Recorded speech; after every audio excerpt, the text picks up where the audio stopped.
Mientras preparaba la cena de Navidad, escuché a mi hermana susurrar: «No puedo esperar para quedarme con su parte».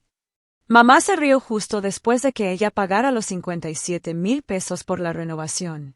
Cerré la ventana y seguí sonriendo. 3 días después.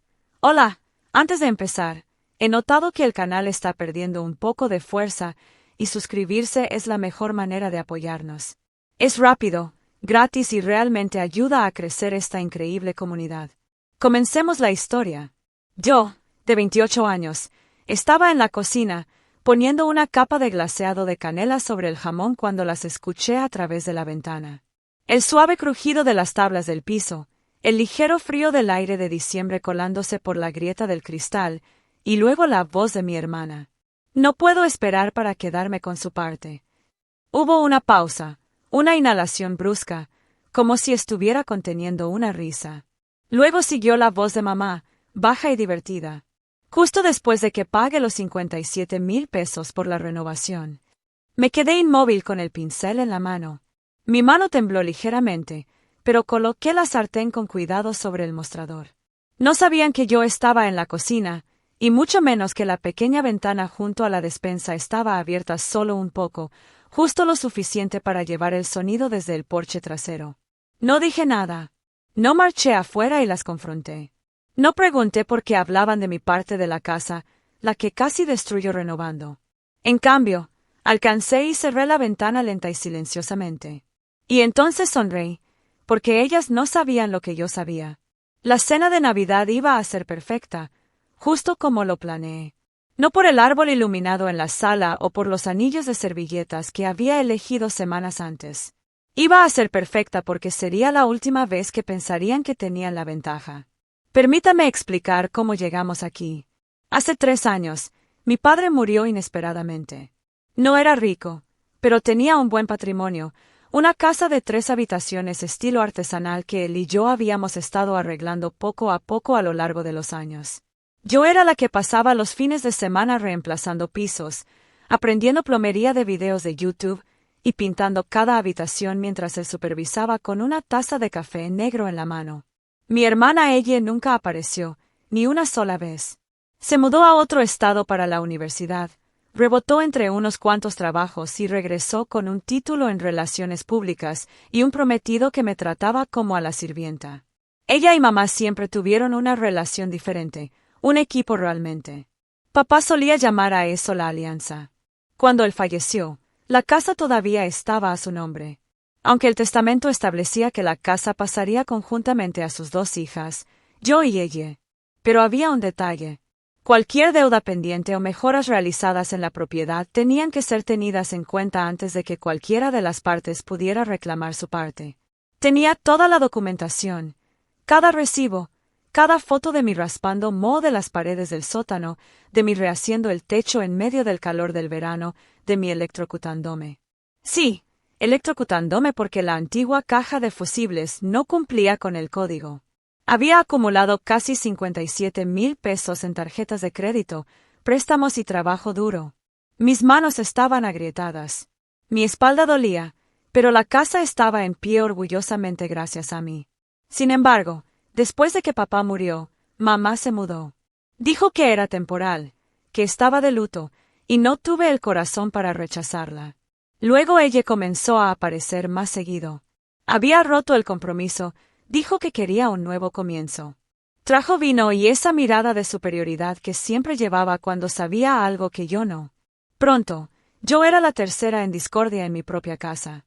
Trabajaba turnos largos en el hospital, llegaba a casa y las encontraba reacomodando los muebles, susurrando en las esquinas y hablando de cómo deberíamos empezar a pensar en vender.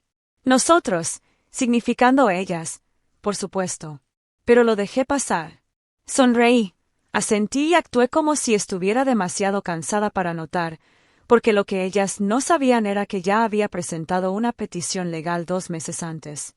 Verán, tenía un amigo que es abogado. Revisamos todo, cada costo, cada hora, cada centavo. Con los papeles que tenía un fuerte reclamo para forzar una compra o retener la mayoría de la propiedad. Dado que ella nunca había contribuido financieramente o físicamente a las renovaciones, Y dado que mamá no tenía ningún reclamo legal sobre la casa ya que fue pasada directamente a ella y a mí, el tribunal probablemente se pondría de mi lado. Pero no les dije eso. Las dejé pensar que eran astutas. Esa mañana, la mañana de Navidad, había hecho panecillos de canela desde cero. Me había levantado temprano, limpiado cada superficie de la casa hasta que brillaba y puesto la mesa del comedor como algo salido de una revista navideña. Todo era perfecto, demasiado perfecto. Así que cuando las escuché susurrando afuera, ni siquiera me sorprendí. Lo esperaba. Ella siempre pensó que estaba 3 pasos adelante de mí, y mamá nunca respetó los límites. Pero estaba bien, porque había pasado las últimas 6 semanas preparando la sorpresa definitiva. La cena transcurrió como lo planeado. Todos nos sentamos alrededor de la mesa comiendo jamón y puré de papas, riendo con vino. Mamá se entusiasmó con lo hermosa que se veía la cocina después de la renovación. Ella mencionó a una amiga suya que es agente de bienes raíces y probablemente podría obtener un buen precio por el lugar una vez que llegara la primavera. Me miraron, midiendo mi reacción. Yo solo sonreí. Incluso mamá preguntó casualmente si planeaba mudarme pronto. Incluso cuando ella intervino con un comentario sarcástico sobre cómo las enfermeras ganaban justo lo suficiente para sobrevivir, no me inmuté. En cambio, dije algo sobre tener algunas cosas planeadas para el nuevo año que parecía satisfacerlas. Más tarde esa noche, después de que se hubieran ido a la cama, me senté en la sala sola, iluminada solo por las luces de Navidad del árbol. Miré la chimenea, la que había reempedrado con mis propias manos, y sentí nada más que calma, porque en 3 días recibirían una carta muy oficial de mi abogado informándoles que estaba ejerciendo mi derecho a comprar la parte de ella y de la casa, menos los 57,000 pesos en gastos de renovación. Ella podría pagar su parte de la deuda y marcharse con lo poco que quedara, o podría llevarme a corte y perder. Y en cuanto a mamá, su nombre no estaba en nada. Tendría 30 días para desocupar. 3 días. 3 días hasta que la fantasía que construyeron en sus cabezas se viniera abajo. Esa noche me fui a la cama sonriendo. Porque después de todo, los susurros, la condescendencia, el sentido de entitlement, no estaba enojada. Solo estaba lista. Lista para recuperar lo que era mío. Y ellas nunca lo verían venir. La mañana en que llegaron las cartas, ya estaba vestida y tomando café en el porche delantero como si nada fuera diferente. Mamá estaba adentro haciéndose un segundo plato de desayuno.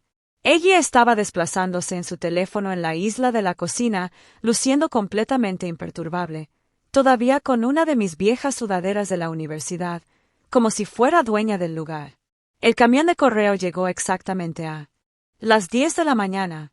Vi al cartero dejar los sobres en el buzón y alejarse como si no acabaran de entregar una bomba de tiempo envuelta en un sobre color crema con letras en relieve.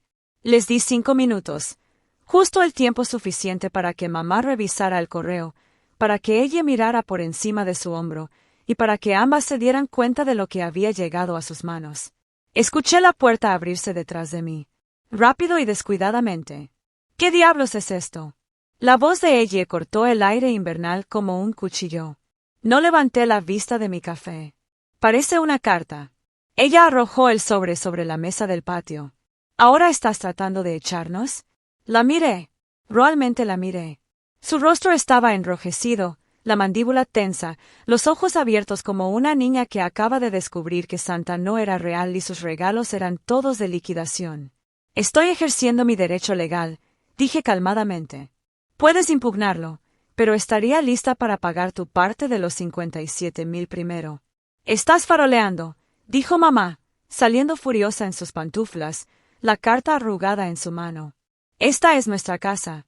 No vas a echarnos así como así. ¿Te refieres a la casa que papá dejó a ella y a mí? Dirigí mi mirada hacia ella. ¿La que ocupaste sin pagar un centavo?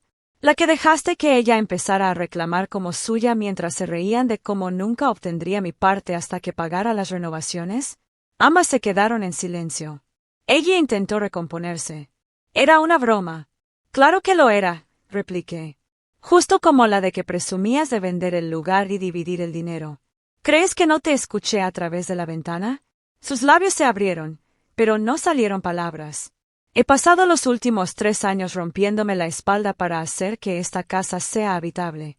No moviste un dedo, y ahora quieres tratarme como a una inquilina en mi propia casa. Me levanté. La mesa crujió un poco bajo mi mano, pero mi voz no se elevó. Me mantuve calmada. Tienes 2 opciones, dije. Aceptar la compra después de deducir los 57,000 en costos documentados, o impugnarla y perder. De cualquier manera, esta farsa termina ahora. La boca de ella se torció en ese mohín familiar que siempre ponía cuando las cosas no salían a su manera. Así que solo nos estás echando a la calle justo después de Navidad.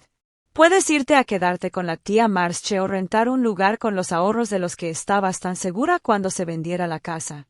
Mamá finalmente habló de nuevo, su voz baja y amarga. Tu padre estaría avergonzado. Esa me dolió. No porque fuera verdad, sino porque no lo era. Encontré su mirada. No, mamá. Él estaría avergonzado de que su esposa e hija intentaran conspirar a espaldas de la persona que se encargó de él, de esta casa y de todo lo que construyó. Ella se estremeció y pasé junto a ambas, calmada como siempre, hacia la casa. Pasaron los siguientes 2 días amargadas y lanzándome indirectas como compañeras de cuarto pasivo-agresivas. Ella cerró cada puerta de los gabinetes con fuerza. Mamá hizo comentarios sarcásticos sobre lo agradable que debía ser tener poder legal ahora, pero no me involucré. En cambio, empaqué las pocas cosas de ellas que habían esparcido por la casa. Algunos artículos de tocador, ropa extra. No toqué los álbumes de fotos de mamá ni la laptop de ella. No era cruel, pero empaqué todo lo demás y dejé los contenedores etiquetados junto a la puerta de la habitación de invitados. Y cuando llegó el tercer día y no hubo contraoferta, llamé a mi abogado. Ella hizo un último intento esa tarde. «Sabes, no tienes que hacer esto», dijo, apareciendo en el marco de la puerta de mi habitación como algún fantasma de malas decisiones. «Podríamos vender la casa, dividir las ganancias. Ganarías mucho más que solo comprándome y dándome un corte limpio del trabajo que hice». Incliné mi cabeza. «Eso no es una sociedad.